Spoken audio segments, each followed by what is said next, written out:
근데 저는 냉정하게 이야기하자면 상위 1%가 되는 30억 이상의 자산을 가지는 거는 저도 어떻게 벌 수 없고 그거는 운이 따라야 됩니다. 근데 그런 게 아닌 소소한 작은 부자 정도 되는 것은 노력과 인내에 따라서 얼마든지 가능한 부분이 있지 않나. 특히 나이가 많더라도 이건 저는 가능하다. 왜 그런가? 우리나라가 돈 벌기 좋은 나라이기 때문이다. 동의를 못 하시는 분들이 되게 많을 텐데요. 실제로 제가 이거 보고서 엄청 열받았거든요. 오늘 강의의 핵심 주제는 이렇게 안전하게라는 표현보다는 좀 마음 편하게 작은 부자 되자라는 게 핵심적인 포인트가 되겠고요. 여러분들한테 오늘 추천해 드릴 전략은 크게 봐서 3가지 정도를 이야기할 거예요. 그래서 첫 번째는 제가 이렇게 화이어, 그러니까 프리즘 자산운용의 투자자문의 대표로 일을 하고 있지만 이렇게 사업을 시작하기 전에 한 2년 놀았잖아요. 되게 잘 놀았거든요. 그때 파이어 할 수 있었던 전략에 대해서 오늘 좀 설명드리고, 그 다음은 그거보다는 좀 수익률은 덜 할지 모르지만 마음 편한 전략들 위주로, 그래서 한 2가지 정도를 더 설명드리고 나면 시간이 좀 될 것 같습니다. 그래서 이 그림에 대해서 잠깐 좀 설명을 드리자면, 저는 우리나라 사람들하고 재테크에 대한 이야기를 할 때마다 항상 좀 걱정스럽고 힘들어 보이는 게 뭐냐면, 우리나라에서 부자라는 이름으로 불리려면 얼마 정도의 자산이 있어야 되냐라고 자꾸 묻는데 전부 30억 이상이라고 답하는 사람들이 굉장히 많습니다. 근데 사실 저는 이번 주에도 어디 그 VVIP 강의를 갔다 왔는데, 그 자산이 한 80억 넘으면 VVIP로 들어가는데, 그분들이 대략 전체 우리나라 가계에서 보면 0.1% 정도? 굉장히 적은 숫자에 불과한데 그분들을 목표로 삼는 분들이 너무 많은 것 같아요. 그러면 솔직히 제가 아무리 노력하더라도 그런 부자는 저도 아니고 그걸 만들어드릴 방법은 없고요. 저는 요 정도 부자, 10억에서 20억 정도 되는 부자는 생각보다 그렇게 어렵지 않다라는 생각을 하고 있습니다. 그래서 저의 현실적인 목표는 당연히 우리 꿈은 좀 커야죠, 그죠? 그래서 상위 1% 커트라인이 얼마냐면 29억 정도 됩니다. 근데 이거 꿈이죠. 이 정도 되면 세무사를 고용하셔야 됩니다. 왜 세무사를 고용해야 되냐면요, 자녀들 상속 문제가 아주 큰 갈등이 될 거예요.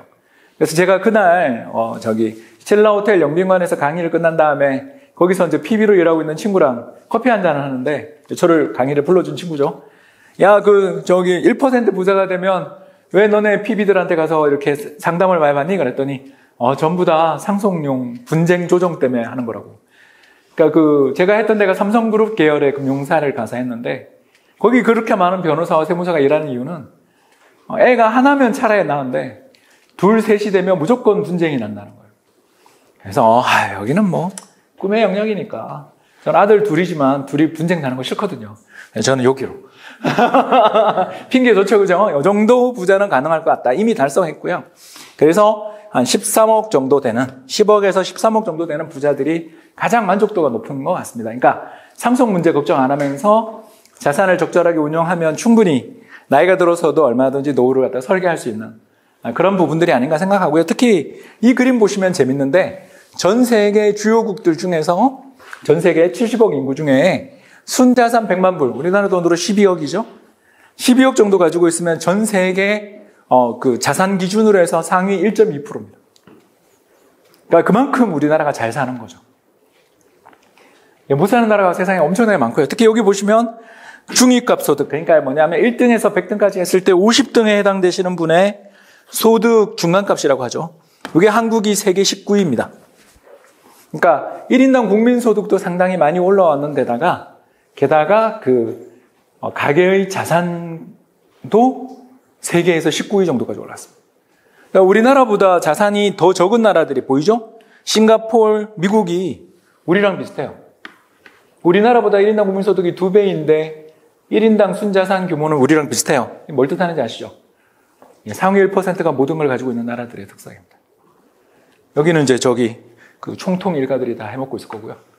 그렇죠? 여기는 아는 것처럼 스티브 잡스나 제프 베이조스 같은 사람들이 어마어마한 자산을 가지고 있으니까 이렇게 됐겠죠. 그래서 우리나라랑 비슷한 레벨에 있는 나라들이 되게 많습니다. 스웨덴, 미국, 한국, 싱가포르 같은 나라들이 다 비슷한 수준입니다.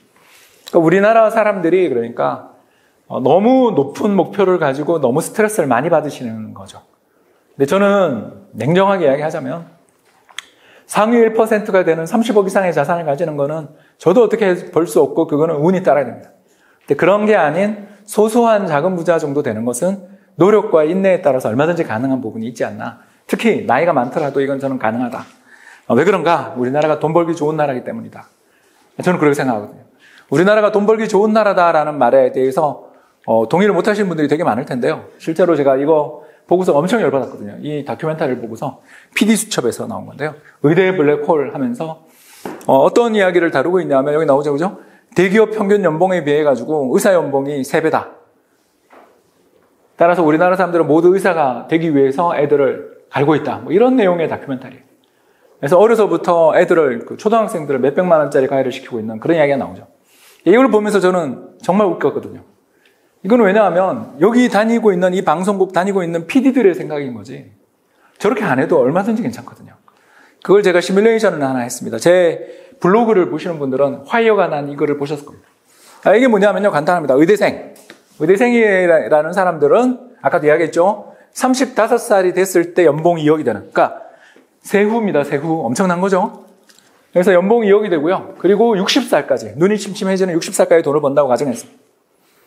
대신에 이전에는 인턴, 레지던트, 펠로우로 빡 바뀌죠.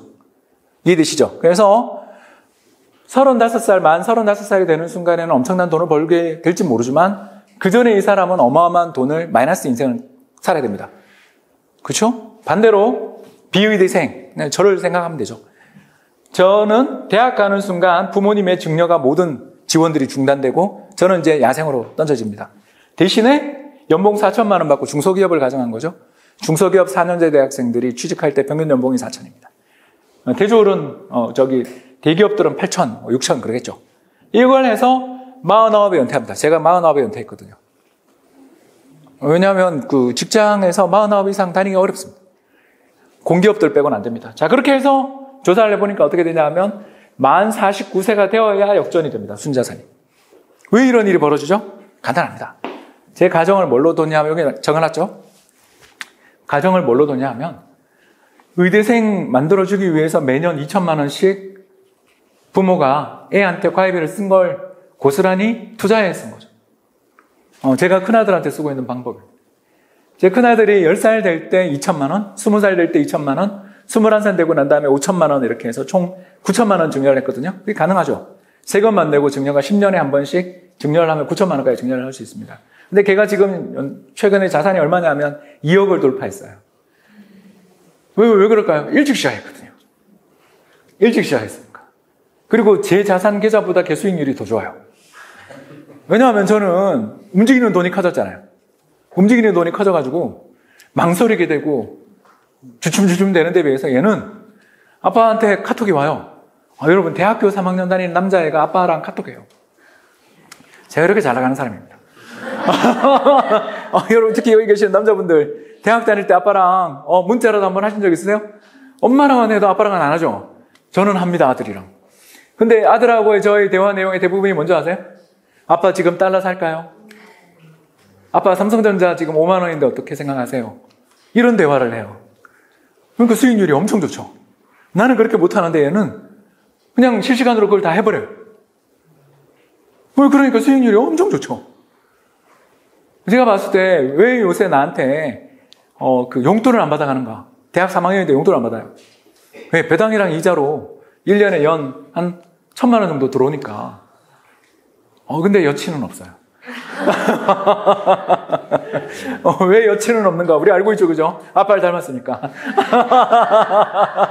예, 저보다 키가 10cm 큰데 뚱뚱한 건 똑같아요. 그래가지고 맨날 운동해라 그러는데 뭐 잘 모르겠어요. 아무튼 그 녀석이 2억이 넘었는지 3억이 넘었는지 아니면 1억 5천인지까지는 잘 몰라요. 근데 다만 언젠가부터 아빠한테 용돈 주세요, 돈 좀 따로 보내주세요 소리를 잘하는 거 보면 이게 재테크가 잘 되고 있나 봐요.